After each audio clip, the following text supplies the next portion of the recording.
Okay, sesiqalile. Obingelela Mkhozi waMZOBE. Namhlanje bengiphakamisa nginikeza amandla extra. Kulesigubhu lesingcathi abantu bayazi ngabatshela ngathi isigubhu sokubiza amadoda omgede angisizayo emsebenzini wethonga. Nothi for emalini abantu mangibelapha makwenzeka kukhona la sekushoda khona ngibizela amadoda kube wona angitshela ukuthi kushoda kuphi nokuphi ngibone ngawo. But namhlanje lesigubhu lesigubhu bengiphakamisa ngaso isigubhu senhlanhla sokudonsa emabhizinisini amancane nginawo ukuthi izinto ziqhubeke zingahambi kancane. So isinqumo engisithathile ngizoke ngichaze ngaso, but noma ngeke ngigxile kusona kakhulu isinqumo sokuthwalisa abantu ngo500 rand. Ngike ngakhipha ivideo ngathi abantu uma befuna igubhu ngizobanikeza ngo500, even nomuntu noma ngabe ufike nemali o500 noma ngabe akanemali uzokwenza appointment. After appointment mase fika la ekhaya uzophatha ugologo abawu2, uphatha ugologo omhlophe, uphatha ugologo obomvu noma ngabe clip drift noma ngabe isminoff, as long ma ugologo obomvu nomhlophe. Bese uphatha ikhandlela eliyelo, ikhandlela elimhlophe, bese kuzoba u5 rand lo. U5 rand lo ugodi la bese kuzoba usilver ngala. So kulo 5 rand uwona mali ozonikela ngayo.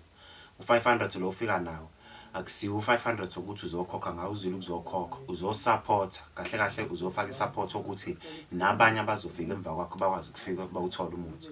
Ngike ngathi abantu abafuna igubhu, ngisho ukuthi umuntu ufuna isigubhu sa100,000 ngizomnika lento ngo500, ngizomnika lento without i-payment, afike ezosupporta ngalo mali ukuthi abanye abazofika emva kwakhe bakwazi ukuthola umuthi nabo. Kuze ngeke ngize ngehlelo umgqiqo ukuthi ngihambe ngiyobheka imithi, ngoba eminye imithi angiyimbe ehlathini, eminye imithi ngiyayithenga. Makuthiwa nje ngikhanda induku, nenduku engikhandayo ifuna amathambo ehashe, angeke ngize ngiyozingela amahashe akazingelwe. So kuyaphoqa ukuthi ngigcine sengihamba ngiyowathenga lawo mathambo. That's why umuntu afika abeke u500 lapha ukuthi asupporte akhanyise ngemali u5 rand. Masikhuluma ngalo 5 rand sikhuluma ngalo 5 rand ono golden CV, yona mali ozofika unikele ngayo la ekhaya for ukukhanyisa masokunikeza lento. Wenza appointment, uphatha ikhandlela eliyelo elimhlophe, isigubhu sakho ugologo obomvu, bese kuzoba unogologo omhlophe. Uphathe lezo zinto kuphela ufike la. Mawufika la uzokunikeza igama lakho nesibongo. But mawuyithatha lento izokusebenzela. Vele ngiye ngasho ngathi igubhu zami ziqala ko 10,000 kubo 20 kubo 40 kubo 60 kubo 100, but ngisikhipha without payment.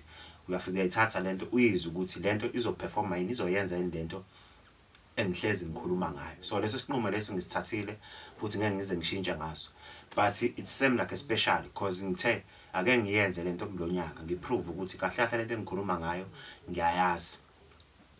Kungenzeka makuqala unyaka ozayo thola ukuthi asisekho leso special, but ngikhuluma nabantu abazofuna ukulashwa, abantu ngeke ngathi abantu nabantu abagulula abantu ngibalapha ngo3.5.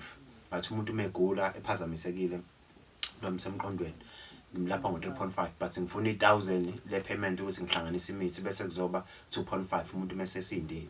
So angisawadingi lawo ma1000 leyo, umuntu usefika no500, afika beko 500 for ukuthi kusupporteke nabanye abazofika ngemva kwakhe, hayi ukuthi ujabulela ukuthi kuzosizakala wena wedwa. Ngifuna ukuyenza lento without a payment ukuze abantu bezobona ukuthi ngikhuluma ngento ekuyiyona. So icimile.